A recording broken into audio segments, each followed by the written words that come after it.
Pyramid Esir activated.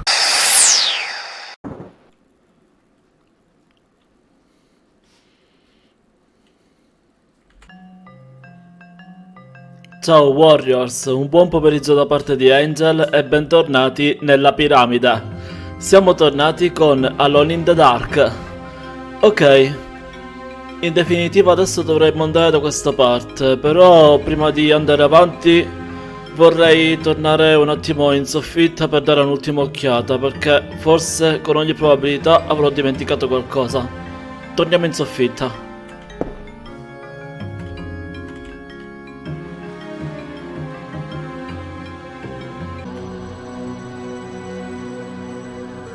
Bene, siamo arrivati. Questa volta io non ho fatto niente per far muovere il cavalluccio a dondolo, quindi sembra che si muova da solo proprio di suo. Che ci sia un poltergeist in questa casa? Tanto, tra le molte cose che abbiamo visto da quando abbiamo iniziato questo gioco, direi che è il minimo che possiamo aspettarci. Forse qualcosa che abbiamo dimenticato è proprio qua.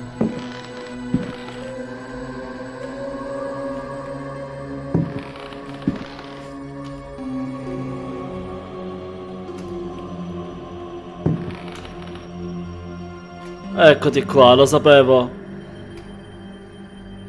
Andiamo a leggerlo. Fragment of the Myth of the Golden Fleece. Translation Edouard de Villeban. Hesperides Publications. Then Perseus came across Ichthys, who had been turned into stone. He spoke to his companions and said, "Beware of the Medusa. He who looks into their eyes is doomed to the same fate as that which befell poor Ichthys, and will never more set eyes on Seriphos." "Must we go blindfolded?" asked Emelopes. "Take up your bronze shields and polish them until they flash in the sun," answered Perseus. May Artemis guide us as though we were an arrow from her quiver."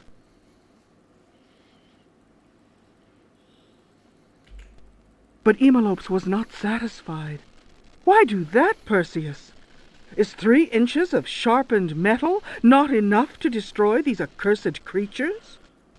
Then Perseus drew his sword, which shone and glittered in the sun, and with it he dazzled Emelopes. "Now what can you see?" the companions of Zeus' sons laughed. "Let us set to work, so that our shields may shine like mirrors." Questo documento suona un po' come un tutorial. In questo caso, questo documento spiega un pochettino... Allora, tecnicamente è un racconto che spiega come difendersi dalla Medusa ed evitare di essere pietrificati dal suo sguardo. Ma è anche un tutorial su come sconfiggere le 2 creature che abbiamo incontrato nell'episodio precedente, quelle che sorvegliavano le scale. Ok, torniamo di sotto. E siamo tornati. Non possiamo entrare da quella parte visto che la porta ce l'hanno letteralmente chiusa in faccia. Però tu, mia cara armatura, hai qualcosa che mi serve.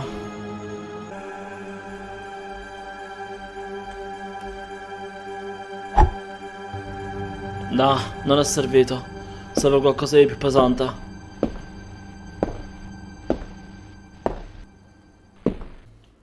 Andiamo da questa parte prima.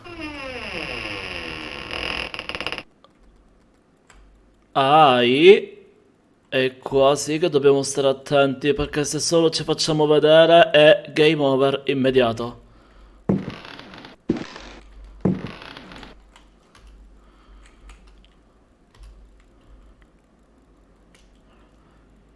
Scatola di cartucce, venite qua, voi mi servite, bellezza. Con calma, cerchiamo di non farci vedere dallo spettro rosso. Vieni anche tu. calma, calma, così, piano.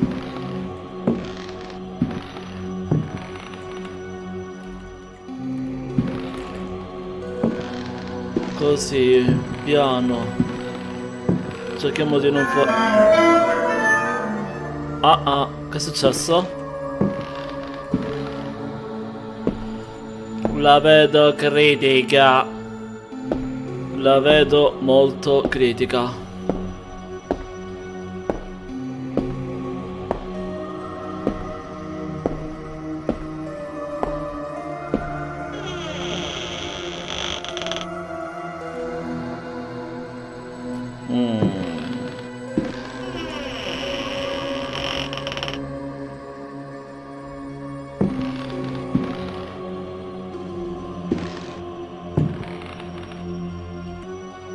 Ok, prima di entrare in quella stanza è meglio se ci prendiamo... Se ci prendiamo il fucile. E intanto lo ricarichiamo.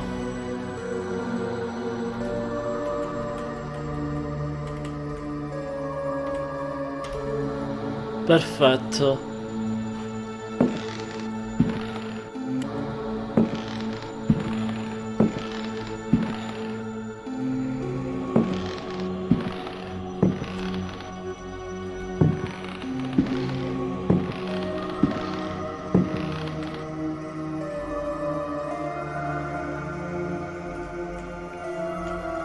Mi sono sempre chiesto cosa ci fosse qua dentro.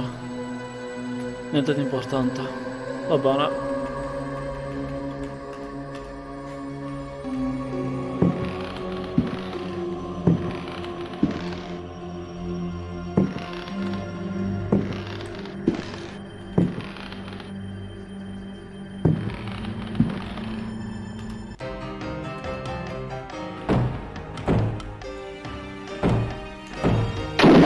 Ah, volevi? Forza, vieni qui.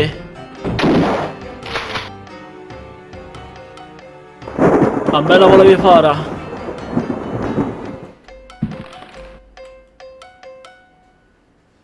Ecco fatto.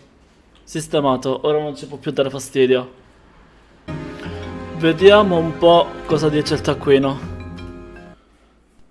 Diary of Jeremy Hartwood. Ah, interessante. September 27th, 1924. I have decided to keep this diary. Too many inexplicable events have taken place recently. Never have dreams so haunted my every waking moment. Perhaps my romantic mind was too dull, and has only now woken up to these new paths and visions. Ok. Ed è già un inizio. Vediamo un po' come prosegue. Some, seeing my recent paintings, may question my sanity. I can only ask them, what is sanity? Where does madness begin? Che ritratti avevi dipinto? September 28th, 1924. The night is pitch black. I am again drenched in sweat. I was wandering in the dunes, among giant standing stones. They were arranged in a circle, and the wind whistled about them. I plunged my hand into the soil and felt that repulsive thing which was trying to catch me. Ok. It seized me. I struggled to break free of its loathsome embrace and managed to tear my hand away. It was covered in sticky substance. I was gripping a knife. October 5th, 1924. The stone circle is a pentacle. Derceto's library is filled with books on the occult. I will study those books until I find some explanation for the dreams. The visions that haunt me must be connected to my discoveries. I shall have to undertake a profound exploration of my dreams.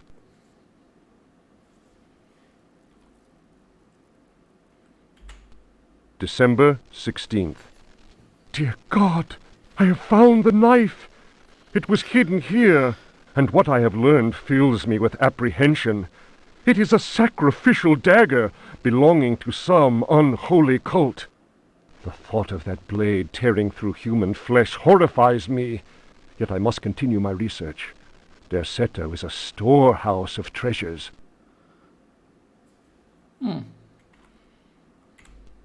Was my father right, after all?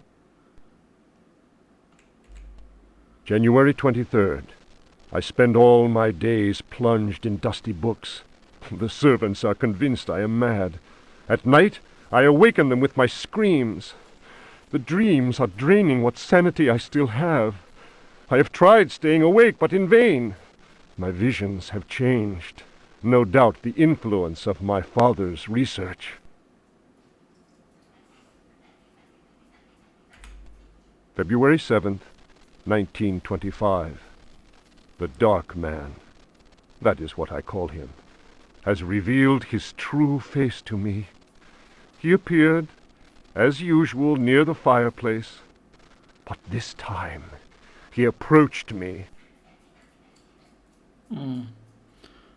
Deve essere la stessa entità che abbiamo trovato nella stanza dove abbiamo trovato anche le cartucce per il fucile. His terrible smile will haunt me to my dying day. His breath was ice, and his burning eyes froze me. I could not move. I know, as surely as I have ever known anything, that the face I saw, the face that has turned my nights into hellish torture, is the mask of death. March 10th. My exhaustion is beyond description. The endless reading burns my eyes. It seems that pirates frequented the area. Dr. Herbert insists I keep to my bed. I have moved to another bedroom and sleep much better now. The Dark Man has not gone, however. I know it. He will wait for as long as he must. Unless I, Jeremy Hartwood, can find a way to send him back to whatever hell he comes from. March 11th. My poor knowledge of Greek and Latin is a serious handicap to my reading. I have, nevertheless, made a great step forward. I drew the symbol on the floor. He can no longer go there. I want him to understand that I can do the same thing in my bedroom.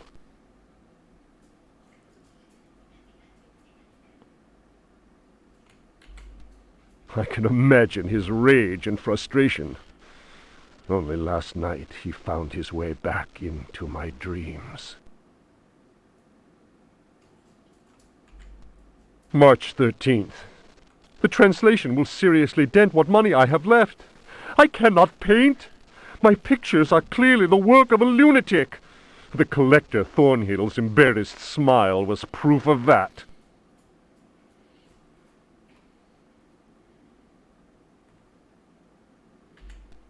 March 29th. He has come back. He found the door to my dreams. I am too weary to attempt any defense. I have no strength left to fight, and he knows it. He considers me dead already. Could I possibly? March 30th. How ironic!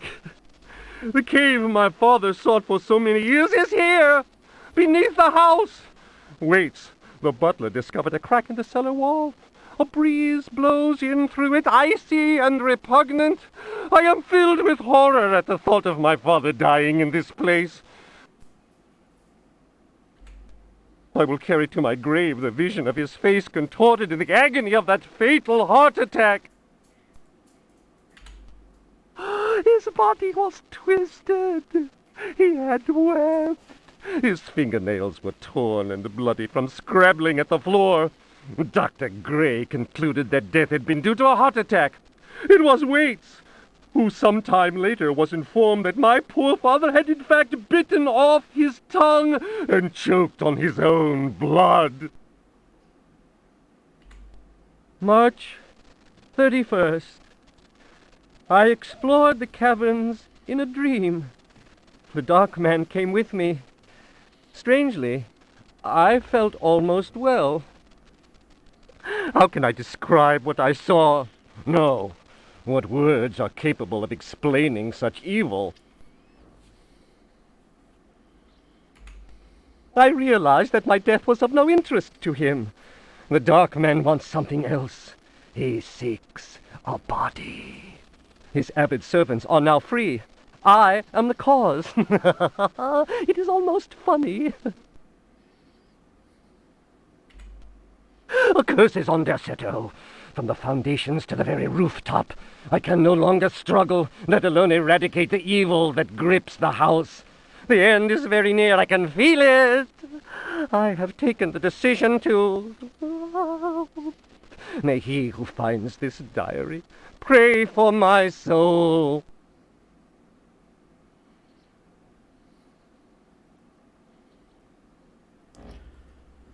Beh, almeno ora sappiamo a che livello era messa la sanità mentale di Hartwood. Era proprio allo stremo, qualunque cosa ci sia a Villa Derceto voleva lui e lo voleva a tutti i costi.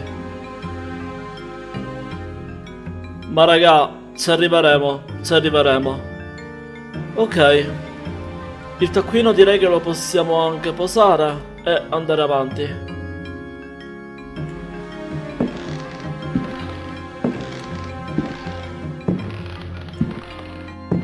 Vediamo un po' dove porta il resto.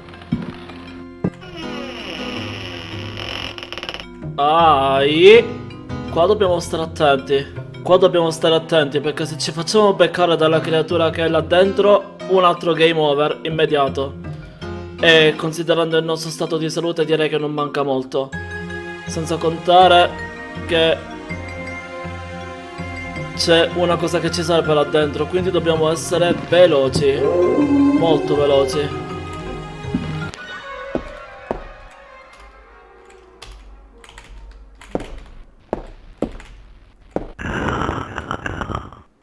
Volevi, ah? Ok. Guardate, voglio tentare la sorte e provare ad abbatterlo.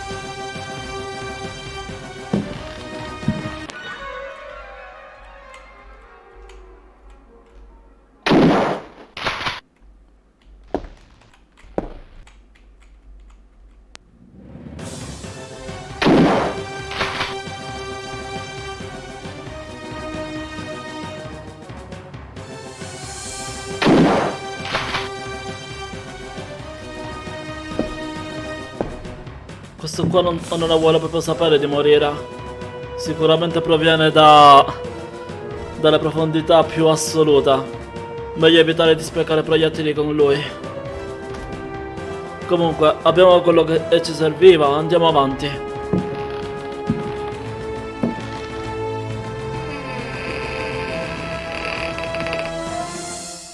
Rimediamo subito.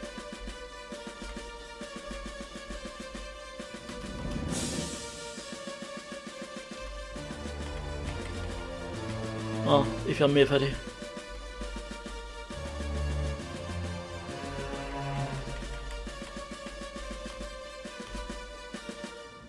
Perfetto. Tu vieni qua che mi servi. E abbiamo anche un libro. Perfetto.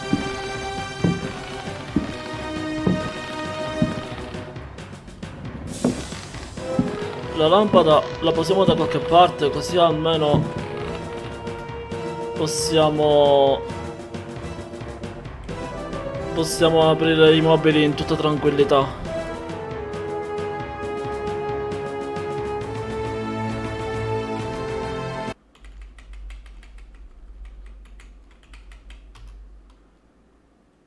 Ecco fatto.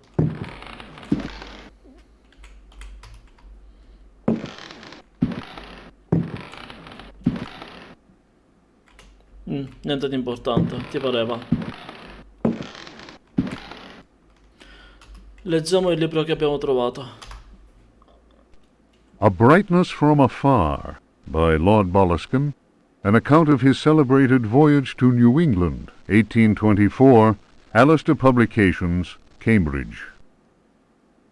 Già solo il titolo dice tutto. Following a splendid journey, the sunny harbour came into sight. The locals were much impressed with one's arrival in their midst. One had time to sketch several of them and notice signs of degeneracy. Some children showed one their queer hands that would inspire uneasiness.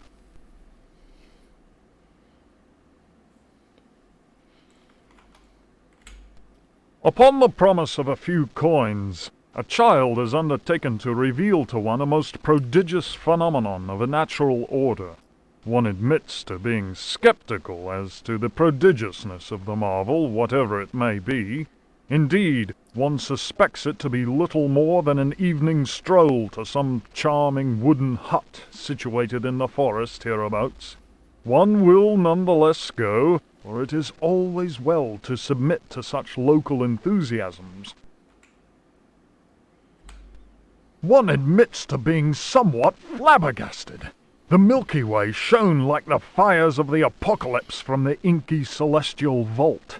Certain distant stars, normally invisible to the naked eye, were clearly visible, glittering indeed with a strange intensity. The heavy clouds that had settled above the village had no hold over that place. It would be pointless to offer here the names of the constellations one perceived in utter clarity. Apart from the interminable length of such a list, one might conceivably risk being charged with exaggeration. The cross cast its shadow on the ground. The sea in the distance was dead calm. Tonight, one will return to that spot and draw those stars. Tomorrow night, one will at last see Halley's comet in all its brilliance. The youngster will carry torches, despite one's developed sense of direction. Honed by years of travel, one feels incapable of finding one's way through the dark forest unaided. The drawings will, one is convinced, set light to the souls of men. Such a moon! One lost count of the craters, so sharply was their definition. Loath as one is to seem excessive in one's appraisal, one cannot but feel that the forest clearing is indeed a place outside the common laws of time and space. Surely it is not an hallucination.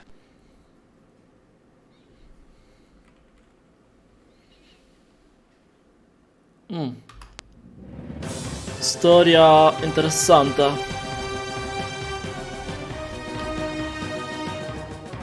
Ok.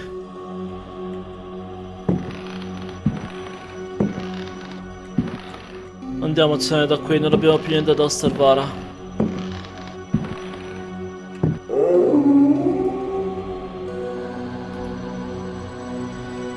Però raga, direi che per oggi la possiamo anche chiudere qui. Anzi, anche se abbiamo combattuto poco, abbiamo comunque scoperto delle cose molto interessanti. Soprattutto per quanto riguarda la sanità mentale di Jeremy Hartwood. Quindi niente, la possiamo chiudere qui per oggi. Anzi, è già tantissimo. Che dire, spero che il video vi sia piaciuto. Vi lascio in descrizione i link del mio canale YouTube ufficiale, il canale Twitch e il resto dei miei social. Trovate tutto in descrizione. Se il video vi è piaciuto lasciate un like per supportare questa serie. Se non l'avete già fatto iscrivetevi per supportare il canale. Vi mando un abbraccio enorme e con Alone in the Dark, come sempre, ci rivediamo mercoledì. Pyramid Esir, Disable.